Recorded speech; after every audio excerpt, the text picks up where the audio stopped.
Assalamualaikum warahmatullahi wabarakatuh. Salam sejahtera bagi kita semua. Terima kasih telah hadir malam ini dalam sebagai mitra kami, ya, dimana kami akan menjelaskan permasalahan yang ada yang sangat viral ya saat ini.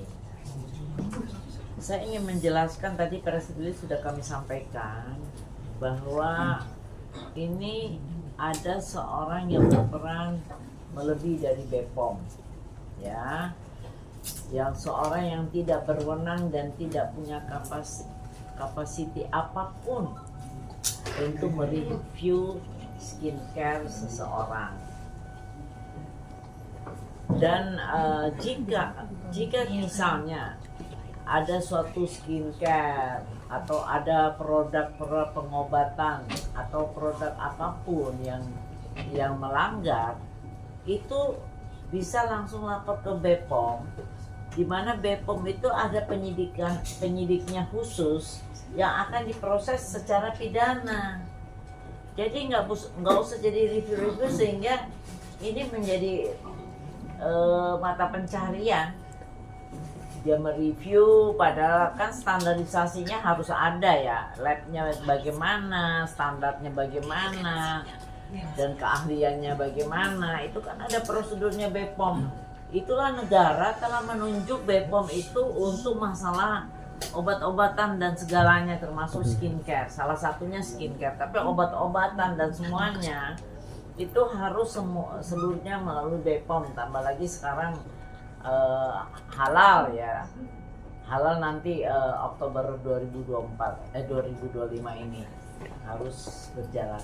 Jadi hal-hal ini karena terlalu majunya media sosial ini dengan jadi kayak pertunjukan yang tidak berwenang, yang tidak punya kapasiti untuk melakukan itu, sehingga bisa menimbulkan suatu pemerasan. Orang yang ketakutan akhirnya minta maaf, terus dia minta untuk mencabut review, mesti membayar dan segala macam. Itu sudah terjadi, ada kasusnya sudah berjalan dengan korban-korban yang lain.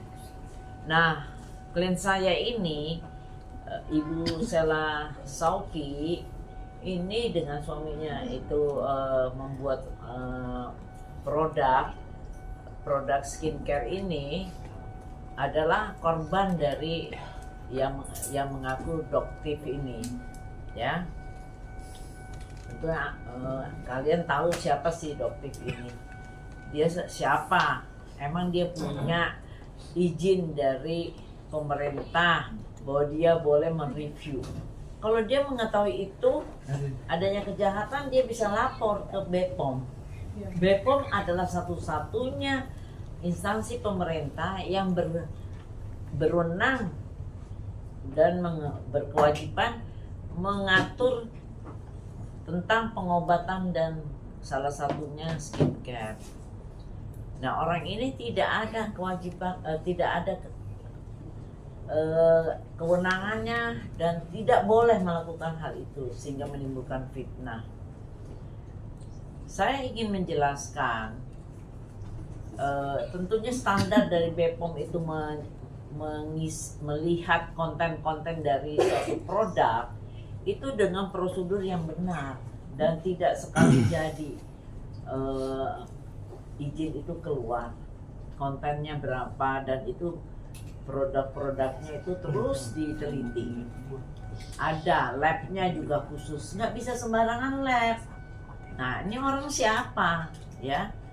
Dan dulu baru belajar nih klien saya membuat skincare, tetapi ternyata BPOM menjelaskan waktu dia mengajukan BPOM bilang ini produk tidak sesuai, sehingga akhirnya 2 tahun yang lalu ya, sehingga akhirnya ditarik produk itu, udah ditarik dan dimusnahkan. Udah selesai kan ceritanya. sudah dimusnahkan, ini sudah ada pengumumannya. Nah, kemudian atas bimbingan BPOM, klien saya mulai membuat produk yang sesuai dengan bimbingan pembinaan dari BPOM, sehingga keluarlah produk-produk ini, skincare ini, ya. Ini sudah sesuai dengan BPOM. Nah, di sini ada ininya, ingredientnya, sudah itu ada izin BPOM-nya. Di sini ada, di sini ya izin BPOM-nya. Kemudian ini kan ada BPOM ya, ada ini barcode-nya, dan ini juga face toner-nya juga ada BPOM-nya. Nah, kemudian juga ini semua termasuk make up dan ini apa skincare-nya ya, untuk krim-krimnya.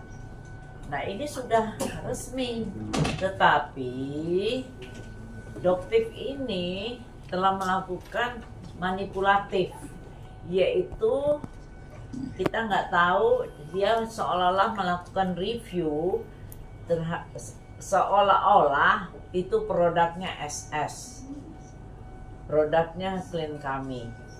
Apakah itu produk yang direview itu memang benar produk dia?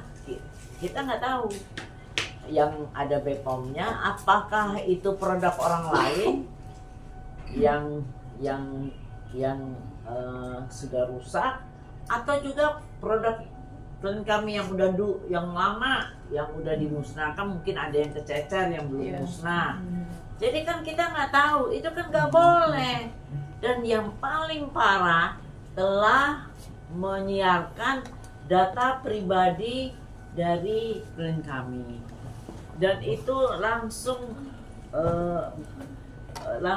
penjualan dari klien kami itu jatuh. Ini kan mata pencaharian orang. Kasihan kan klien kami ini, suami istri yang bekerja keras untuk menghidupi 4 anak. Tiba-tiba dilakukan demikian, sadis tuh orang. Dan ini jual-jual produk juga tidak bagaimana gitu bisa kaya raya. Yang kaya ya kaya, ini baru merintis langsung dihancurkan. Dan ternyata dia juga memperbandingkan dengan produk orang lain, dan itu kelihatan memperbandingkan dengan produk lain, itu kan namanya persaingan curang ya. Dan jadi mohon maaf, klien saya demi menghidupi keluarga emosi. Jadi waktu mereka mereview yang tidak benar, selain tidak punya capacity, juga dia datangi, itu yang kamu review itu produk apa, itu yang ditanyain. Nah, itu yang menjadi perang mulut, tapi tidak terjadi yang disebut persekusi apa segala rupa, tidak benar itu. Yang ada klien kami minta dia stop, jangan menyiarkan data pribadi, dan juga memberikan suatu keterangan yang tidak benar. Barang yang ada yang dia bilang dia tutup itu barang yang mana? Yang saya pernah, apakah itu barang orang lain yang dia sebut SS? Apakah itu barang klien kami yang sudah dimusnahkan? Terus atau barang ini kan nggak tahu. Nah, itu yang perlu kejelasan, harusnya fair ya. Dan kemudian dia itu juga terus-menerus menghajar, atau apa tujuannya, siapa yang membayar Doktif ini, dan dia bukan siapa-siapa untuk mereview ini. Dan kami telah melaporkannya di Polda Metro Jaya tanggal 19 Januari 2025 jam 1.18 WIB malam itu juga, yaitu menyebarkan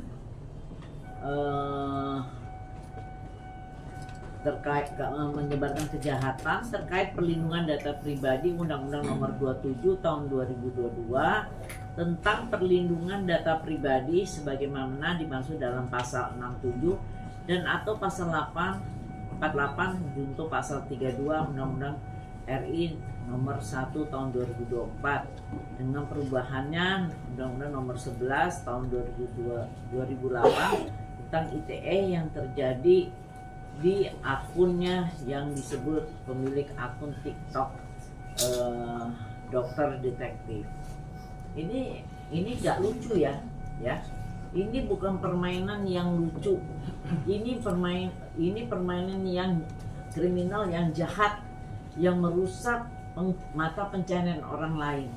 Dan ini sangat-sangat jahat.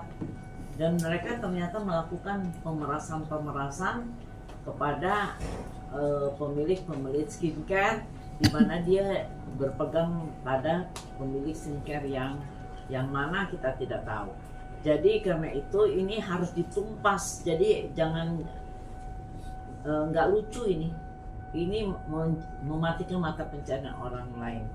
Sehingga kami akan memberantas hal-hal ini, dan nanti polisi maupun BPOM pun saya minta untuk menumpas kelakuan si Doktif ini. Demikian. Jadi kalau ada pertanyaan silakan. Ini mau lihat bahwa ini BPOM. Ini kan di sini barcode, tapi bisa lihat di sini data-datanya. Ya. Ada pertanyaan? Kak Sela mungkin kemarin kan 2 kali datangi Polda. Itu kenapa sih Kak sampai ada 2 laporan itu?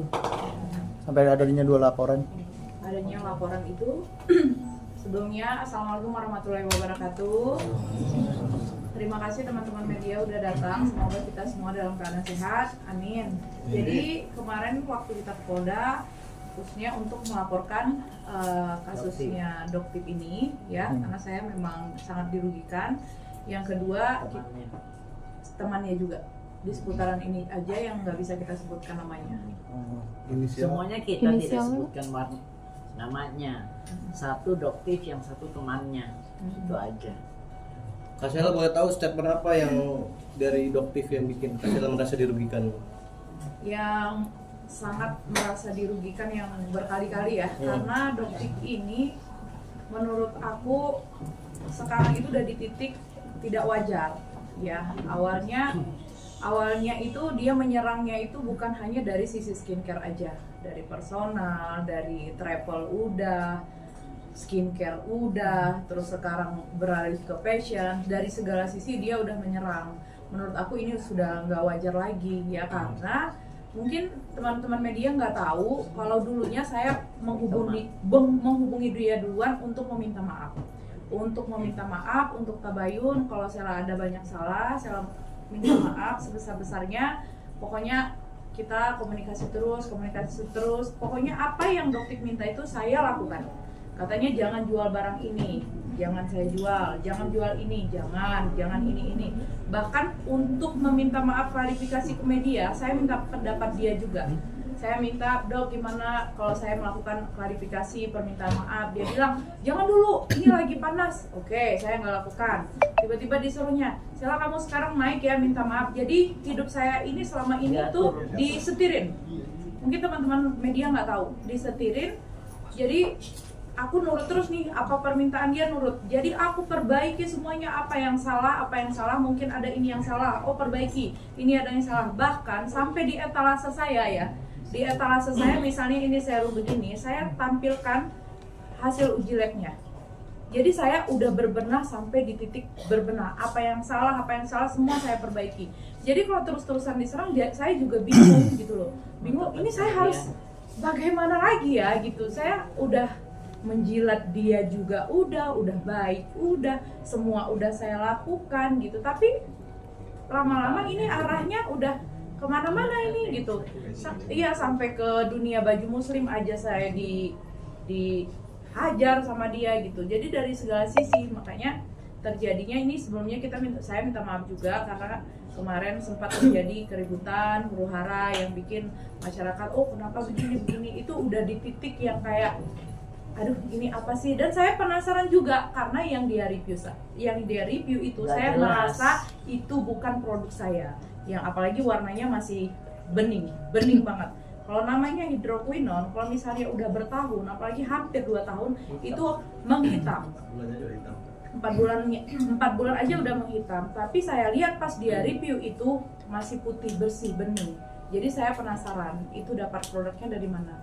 Jadi kalau saya mendapatkan itu produk itu dari mana, ya pasti saya akan melaporkan ke BPOM karena mereka udah membawa-bawa nama SS yang sangat merugikan. Yang saya lakukan pertama itu adalah melaporkan ke BPOM, tapi mereka kan sampai detik ini mereka itu di reseller. Sebelum kejadian ini kita tuh tim kita udah cek semuanya ke marketplace Shopee, masih ada nggak ya yang jual, masih ada nggak, udah nggak ada. Makanya kita Udah lama. sampai di titik ini, saya itu makanya terjadi kemarin, saya itu penasaran dia itu bawa produknya dari mana. Makanya amarah saya juga terpacu itu karena kita baru selesai acara BPOM. Saya merasa Doktip ini melecehkan nasihat dari BPOM. Saya merasa itu karena kita lagi acara BPOM udah diskusi, udah berdialog sama semua yang hadir. Kalau bisa nge-review itu, kalau ada kesalahan dari brand lain laporkan ke kami. Langsung laporkan Laporkan ke dia. kami gitu. Jadi sok-sokan. Jadi ya, pansos. jadi saya pulang makan, waktu itu pulang makan, terus tiba-tiba saya bilang nih, kayaknya ini sama Doktip ini udah, aku kira dengan berdialog itu dia bakal stop dong, ya kan, stop kok. Aku sempat buat konten gini, udahlah Doktip fokus aja jualan. Aku yakin kalau Doktip jualan produk sendiri atau menjadi affiliate besar, Doktip bakal besar. Aku akan support dari belakang. Aku buat story kayak gitu dong awalnya, ya kan. Tiba-tiba orang kabarin, Kak dia lagi live nih, nge-review produk kakak lagi. Aku lihat live-nya dengan nyinyir ya, bahasa ketawa-ketawa, nyinyirin ini begitu, penontonnya 28.000. Ya. Saya melihat di situ ada 4 orang. Nggak mungkin saya datangin dia sendiri. Di layar kaca ya. Melihat 4 orang, nggak mungkin saya mendatangi dia sendiri. Oh, ya udah. Kita ketemu aja nih sama si Doktip. Kita tanya itu produknya dari mana. Itulah awal mula, karena saya merasa dirugikan dan saya merasa marah karena dia melecehkan juga dialog dari BPOM. Karena kita udah transparan di sana dengan banyak waktu juga. Kita di sana kirain bakal stop, bakal sadar karena Pak Taruna kepala BPOM sendiri udah berbicara kalau ini asin ya, mulut Bapak BPOM itu asin karena dibilang sama kepala BPOM-nya kalau terjadi begini-begini terus pasti akan ada yang saling melapor. Ini akan memancing keributan terus. Nah, malamnya terjadi. Itu kan baru kita kan belum tahu brand-brand. Kalau ini nggak stop, itu akan bukan saya saja nih hari ini yang Banyak akan kayak korban. gini. Bakal banyak korban-korban yang lain lagi. Kenapa kita itu nggak sama-sama saling mensupport brand lokal? Ini kayak malah kita memberi peluang untuk brand luar untuk masuk. Karena brand lokalnya itu udah hancur, tonjok-tonjokan ini karena ada indikasi seperti iri hati. Seharusnya kalau kita persaingan curang, kalau kita sama-sama bangkit, kalau kita sama-sama support brand lokal itu bahkan semua bakal kebantu. Kenapa sih harus kita jadi begini gitu? Dan yang bikin saya marahnya juga, makanya saya melawan, karena korbannya itu bukan saya aja, karena ada indikasi pemerasan di sini. Makanya saya marah sekali, saya berjuang untuk mengungkapkan kebenaran ini, berantas ini semuanya. Mungkin saya bisa melawan, tapi korban-korban lain nggak bisa melawan karena mereka takut dengan serangan, hujatan, hinaan, bulian, bukan hanya ke brand, tapi ke keluarga, personal. Ini saya takut, ini pengusaha kecil yang akan maju jadi takut salah apa segala macam. Kalau misalnya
pada penyidik. Ya, kita salahkan banyak penyidik aja. Kak, Kak habis- Sheila kan pernah ada di posisi aman, seperti yang tadi ucapkan pernah disetir dari beliau. Sebelumnya pernah ada uang damai gak Kak Sheila untuk menutupi biar aman? Untuk doktif enggak sih ya, enggak ada uang damai-damai. Tapi ada kejanggalan saya nih. Kejanggalan saya adalah saya ikutin gitu kan. Ini kenapa ya? Tiba-tiba ternyata ada ceritanya lagi. Ada ini produk saya yang ini ya. Produk saya ini akan saya klarifikasi juga di sini. Ini ada produk ini di sini. Ini udah saya upgrade. Dari kejadian oper-oper klaim ini semuanya kan saya periksa nih semua. Tapi ada hikmahnya juga dengan saya mengakui ada hikmahnya juga dengan dia tampil edukasi di awal. Jadi semua brand memperbaiki diri. Saya akan kasih tahu ya. Jadi ini udah kita upgrade. Tapi semuanya produknya Bepom. Cuman karena udah viral Bunda jadinya semuanya berbenah lah. Ya ada yang salah. Jadi ketinggalan tim ini udah kita upgrade semuanya. Pencerahnya semuanya kita tambah, semuanya udah kita upgrade ke yang mungkin kemarin masih kurang. Jadi kita upgrade ke sini. Jadi lalu tim saya masih ada di etalase yang ini. Tanpa pengetahuan saya ya, ternyata tim saya masih ada buat di etalase terakhir bulan 10 tanggal 4. Ya, jadi saya bilang, kalian masih ada jual nggak? Ada di etalase aja, Bunda, kata tim saya. Ternyata dia japri saya. Dek, yakin nggak produk kamu masih ada yang overclaim? Dia tanya. Yakin nggak produk kamu masih ada yang overclaim? Aku yakinin diri dong. Enggak dong, udah nggak ada overclaim. Ternyata benar, udah aku cek ini udah di-upgrade semuanya. Selama saya live pertama kali setelah berbenah, saya jualnya yang ini, bukan yang satuan. Jadi di situ tingkah laku yang bikin saya itu sebenarnya agak ini apa ya? Apa aku masuk perangkap kebodohan apa gimana ya? Aku merasa gitu. Ini orang DPR nyuruh kakak untuk mereview produk kamu, katanya. Saya kaget dong, antara shock semuanya. Orang DPR nyuruh ini, mereka desak kakak deh. Dok, tolong, jangan dulu. Saya tanya dulu ke tim saya apa kesalahannya. Terus saya tanya, dok ini, terus saya kirim dong hasil ujiannya. SGS ya, itu lab internasional. Dok, ini udah di-upgrade, apanya lagi yang overtime, apa lagi yang saya salah? Kalau saya salah, saya mau lagi memperbaikinya, Dok. Apa tolong dulu jangan dinaikin, nanti penggiringan opininya makin mengerikan, makin hebat. Aduh, Dok, tolong sayangi aku, Dok. Tolong jangan dulu. Aku kejebak dengan permainan mereka nih. Aku percaya kalau dia itu disuruh sama DPR. Kejebak ya kan, DPR aku disuruh, tolong Dek, saya harus menaikkan ini. Saya udah didesak tolong sekali aja saya naikkan. Dia obsesi untuk mengumumkan kalau produk saya lagi ada yang overclaim. Di situ saya ngerasa janggal. Ini apa ini gitu. Tolong dok. Nah, begitulah. Nih klien saya sampai ngemis-ngemis. Setelah saya dengar cerita, waduh, kasihan bener klien saya cari makan kok sampai dipermainkan, dihina, dibully. Padahal itu cuma main-mainan aja, padahal produknya bagus sekali. Jadi produknya Bepom, bisa dipertanggungjawabkan. Tapi saking orang namanya cari makan ya, tolonglah, ini jahat sekali kalau sampai periuk nasi orang dibalikkan itu. Jadi Allah jadi akan menghukum mereka. Iya, amin. Jadi dia sampai nge-voice note saya juga pada saat itu kita semua, saya masih simpan dengan rapi. Dek, tolong ini saya harus naikin ini, dia bilang. Tapi nanti saya di situ agak aneh lagi. Dia ngomong gini, nanti saya akan nge-review produk kamu secara baik-baik, secara nasihat, katanya. Secara nasihat, nanti setelah udah saya review ini, nanti kita ketemu, kita ngonten bareng. Jadi saya bingung, ini sebenarnya kenapa ini? Arahnya kemana nih? Tapi saya perlu menaikkan ini. Karena kalau produk kamu tuh overclaim. Dia ngomong gitu. Di situ saya udah merasakan kejanggalan, ada apa ini Doktip ini? Punya misi apa Doktip ini sama saya? Makanya saya dibeginikannya. Jadi dia bilang, "Dok, tolong." Saya masih ngemis, "Dok, jangan naikin, Dok. Jangan naikin biar saya perbaiki." Oke. Kalau kamu oke, saya nggak naikin. Tapi hapus semua etalase dari pabrik ini. Dia ngomong. Itu mungkin kalian memang belum baca ya itu. Media, teman media nggak tahu. ini tempat saya produksi, hapus semuanya dari etalase. Saya nggak, intinya dia nggak jadi mereview, tapi kamu hapus semuanya produk-produk yang berasal dari pabrik ini. Saya hapus, teman-teman media, saya hapus untuk menuruti permintaan dia. Itu saya hapus semuanya, saya hapus.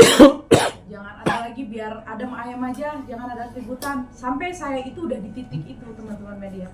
Sampai saya kemarin pernah buat klarifikasi, minta maaf, dia minta disebutkan, bilang aja deh makasih Doktif. Dia harus diucapkan terima kasih Doktif. Jadi saya nggak tahu ini, biar semua masyarakat bisa melihat ini tuh udah kejahatan, udah persaingan bisnis secara kotor. Ini bukan persaingan bisnis secara sehat lagi. Kasela, saat itu kedekatan Kasela dengan Doktif itu partner bisnis apa sebagai teman saya? Enggak. Saya saking polosnya mungkin ya, saya juga pernah menawarkan. Bodoh dari daerah. Jadi saya pernah juga bilangin Dok, tolong Dok, nanti saya punya make up, dokter kan suka pakai lipstik merah, nanti dok mau launching make up nih, dokter affiliate ya, aku ajak dokter ini ya, bantu jual affiliate ya, ini dia nggak jawab. Setiap saya ajak collab itu dia nggak pernah jawab gitu. Mungkin ya memang karena mendasar dia itu memang nggak suka ya, tapi karena basa-basi, dan saya juga baik banget sebenarnya sama dia gitu. Saya ajak ketemu dia nggak pernah mau gitu. Kasel, terkait yang harus dicopot dari etalase kakak, apakah ada kaitannya karena produksinya di pabrik milik HS, dan boleh di-spill gak Oh, ini kerugiannya bukan berapa? pabrik HS. Ini sama sekali bukan produk HS, tapi pabrik ini pernah punya brand juga, tapi pernah dilempar ke tong sampah sama dia. Boleh di-spill gak kak kerugiannya untuk bisnis skincare ini berapa? Kalau kerugiannya besar sekali ya, di material ya besar sekali. Tapi ya di penyidik aja. Tapi makanya saya bingung juga ya, kenapa dia itu sesensi itu sama pabrik pembuatan ini, tapi karena memang banyak brand-brand viral itu dari pabrik ini, tapi dia minta dihapus semuanya. Saya hapus waktu itu. Berarti untuk kerugiannya bisa miliaran kak lebih? Iya, semuanya penyidik aja nanti. Kak, banyak reseller yang katanya video beredar atau voice stock beredar, katanya banyak reseller yang dirugikan mungkin dari produk kakak. Mungkin tanggapannya gimana? Oh, jadi kalau masalah reseller itu kejadian lama juga ya. Kejadian lama juga. Ini kita udah lampirkan juga di sini. Jadi 2 tahun yang lalu. dua ini kejadian sebenarnya ini karena kan itu kan penggiringan opini, jadi ke diobok-obok lagi kisah lama gitu. Itu sebenarnya yang reseller cushion itu kita pernah ada kejadian untuk menarik semua produk dari distributor ya, dari kemitraan. Tapi itu semuanya udah clear, semuanya udah kita selesaikan. Kita tarik barangnya, kita kembalikan barangnya ke kemitraan atau distributor. Tapi mungkin dari distributornya nggak mengembalikan ke resellernya, begitu. Sebenarnya itu masalah udah selesai semuanya. Tapi karena ada berita begini mungkin dicari lagi ya, teman-teman media tahu lah. Kak, sebelumnya kan itu bertemu sama BPOM, ada Doktif juga ya. Iya. Ada obrolan tersendiri nggak pada saat pertemuan di Karena situ? BPOM itu benar-benar di sana itu, di acara itu benar-benar sportif banget ya. Jadi mereka tahu ini huru haranya di sini. Jadi aku duduk di pojok, Doktif duduk di pojok. Jadi mereka itu udah mengatur. Jadi memang benar-benar dikontrol dari masuk sampai keluar. Dari tempat lobi ruang tunggu juga benar-benar diaturin. Jadi kita pisah. Jadi untuk menghindari keributan. Mereka tuh sportif itu di acara yang itu. Kak, sampai diseret masalah soal utang 60 miliar itu kak, sampai ke sana gimana kak? Itu aneh juga ya, kadang-kadang 100M, kadang-kadang 60M, kadang-kadang 70M, kadang-kadang pokoknya nggak tahu nih yang mana yang benar ya. Tapi kalau dari saya, yang namanya berbisnis jadi pengusaha itu, hutang itu bukan aib, ya. Itu hal yang biasa. Tapi giringannya, nah yang namanya bisnis ya. Tapi saya nggak membenarkan juga dengan dia bilang hutangnya 60 miliar. Buktinya saya tanya suami saya, pernah komunikasi baik ya, Kak, tolong dong dibuktikan di mana, atau buktikan aja boleh nggak kita ketemuin sama yang punya pabrik di Jogja. Sampai detik ini logikanya aja teman-teman, mungkinkah kita berpartner sama pabrik melalui dia jumpa karena hutang piutang? Itu aja udah nggak masuk akal. Tapi yang saya rangkumkan adalah yang namanya hutang dalam berbisnis itu bukan aib. Kak, sampai disyarat katanya netizen banyak yang bilang kamu dibantu sama Fitri, sama Dokter Reza Gladys Oh juga. enggak ada kaitannya. Karena sebelumnya juga saya itu sama semuanya itu teman. Ya, saya itu teman-teman bisa lihat sendiri ya, saya itu nggak pernah bermusuh-musuhan sama semua orang.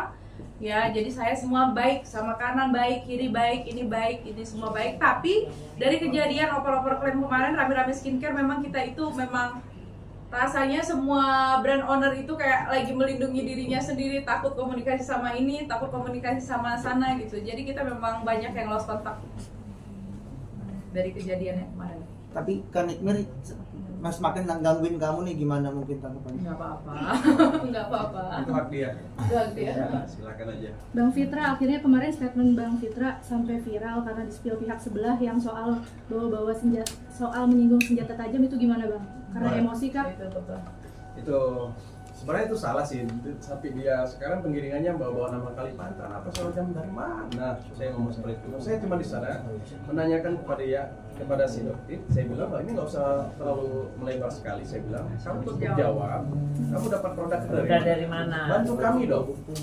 Kamu jawab. Kalau memang kalian benar, harusnya kalian kooperatif. Apa salahnya? Oh, saya dapatnya di toko sebelah, umpama katakan, udah selesai. Apa produk klien kami atau tidak? Iya, gitu. kita datangi bareng-bareng, kita datangi sama-sama. Tapi ini ngoceh, menurut dia pansos itu. Benar. Harusnya dia tadinya kan menggiring untuk melindungi masyarakat Indonesia. Tapi ini kejahatan kriminal kok dilindungi. Harusnya yuk sama-sama kita berantas. Saya orang terdepan yang berantas. Gitu. Kalau masih ada reseller itu menjual, karena kita udah melarang untuk pemberhentian Dan dari kita udah cabut juga ya. iya Benar. dari Sudah dimusnahkan. Benar. sudah dimusnahkan produk itu dari Mei 2023 ya. Iya. Terkait bukti CCTV yang kemarin di-share oleh pihak sebelah juga, terdapat ada penguncian pintu secara paksa sama lampu dimatikan itu dari pihak Aduh, Kak itu Sheila atau Ini saya jelaskan sedikit. Nah, itu Mengenai udah lampu terkunci. itu yang mematikan itu dari pihak yang punya. restoran. Jadi jujur, kita dengan kehadiran kita di sana sampai dibilang kita pengeroyokan sebenarnya nggak ada. Saya memang agak sedikit emosi. Saya datang, saya ingin menanyakan, tetapi oleh tim memisahkan saya. Saya cuma ingin menanyakan sambil emosi, kamu Produk dapat produk apa? dari mana? Kok berani sekali kamu manipulasi produk kita? Seakan-akan dia menggiring bahwa ini buatan dari kita, dari SS. Itu nggak benar Kita sama tidak sekali. tahu. Itu nggak benar. Ngapain, Bung? Kita nggak ada momen dipeluk, nggak mau. Kita momen lulus-lulus saja lah. Itu dikunci dari si pembersih. Iya, benar. Itu yang Ruangan. mengunci adalah, di video itu semua lengkap. Di video itu semua lengkap sampai dia bilang kita sandra supirnya, kita kemana? Supirnya lagi Justru kita juga, duduk-duduk. kita manggil polisi untuk mengamankan posisi dia juga di sana. kita melarang untuk pergi dulu karena orang polsek lagi perjalanan ke sana. Benar sekali. Kita melarang untuk ayo kita, pokoknya aku malam itu memang harus ketemu titiknya. Ternyata dia nggak mau ngaku, tetap nggak mau ngaku. Enggak, saya punya hak. Dan teman-teman media di sini harus tahu, kita di sana di polsek udah melakukan mediasi perdamaian. Polseknya ini apa nggak mau damai aja. Terus dari kita bilang Kita mau damai. kita mau damai, asal kasih tahu dulu itu produk dari mana. Enggak, saya punya hak katanya, saya punya hak untuk nggak menjawab, untuk melindungi reseller katanya kan. Jadi saya bingung, berarti kalau dia melindungi reseller yang mengedarkan produk ini, berarti dia melindungi juga orang kejahatan. Jadi saya di situ bingung gitu loh. Kalau misalnya dia takut nih, takut kalau misalnya kami emosi, Kasih ke Bepom reseller, aja. saya kasih ke Bepom. Kan polisi. simpel ya, bawa polisi kasih ke Bepom karena dia udah mengedarkan dan memfitnah habis-habisan itu pembuatan dari saya. Gitu. Makanya Supirnya itu lagi duduk-duduk kok, lagi ngerokok. Benar. jadi di situ ada yang manipulasi, drama yang luar biasa. Itu memang waktu dalam kejadian itu saya sempat ada ngakaknya juga ya, ketawa. Saya memang ketawa di situ, ketawa dengan situasi karena dia bilang sopirnya dikurung. Oh, sopir, lihat ya guys, sopir saya dikurung katanya kan. Aku marah dong kalau sempat mereka nih main ngurung ya kan. Di mana sopirnya dikurung katanya. Nggak ada Bun, nggak ada yang ngurung kata mereka nih semuanya. Jadi dia ke pintu restoran, dia gedor-gedor. Guys, lihat nih, padahal digedor-gedor pintu, pihak restoran menutup. Jadi dia mendramatiskan itu semua kalau dia itu memang restoran Dan itu- harus tutup udah iya malam. dia udah malam karena restorannya juga nggak mau ada keributan. Ternyata setelah dia udah memamerkan, menuduh sopirnya dikurung, datanglah si sopirnya itu ya. Ternyata sopirnya lagi bersantai di depan. Di situ aja kita itu udah drama banget. Aduh, ini udah drama banget gitu. Itu masih yang kita terlihat jelas. Apalagi berarti yang diperlakukannya selama ini di sosial media gitu. Banyak rekayasa. Banyak rekayasanya. Nyatanya dia nggak bisa jawab. Sesederhana itu pertanyaan kami. Kalau memang dia benar, silahkan ayo. Kami juga udah pernah melakukan, silahkan. Harusnya kalau dia memang seorang dokter yang mengayomi kita, ketika dia review, Dek, itu produk kamu salah, harusnya udah kalian datang kemari. Oke, ajak kami bergabung untuk memerankan si produk ini. Kasih edukasi itu ke kami. Tapi Kasih ini kan inovasi produknya terbaru ke kami. sudah BPOM, jadi nggak ada dia siapa. Emang dia punya labnya lab mana? Benar. Dia labnya udah standarisasi BPOM tuh enggak? Ya enggak lah. Sesederhana itu Bun, kita tanyanya di sana sesederhana itu. Kamu dapat dari mana? Ayo tunjukkan ke kita.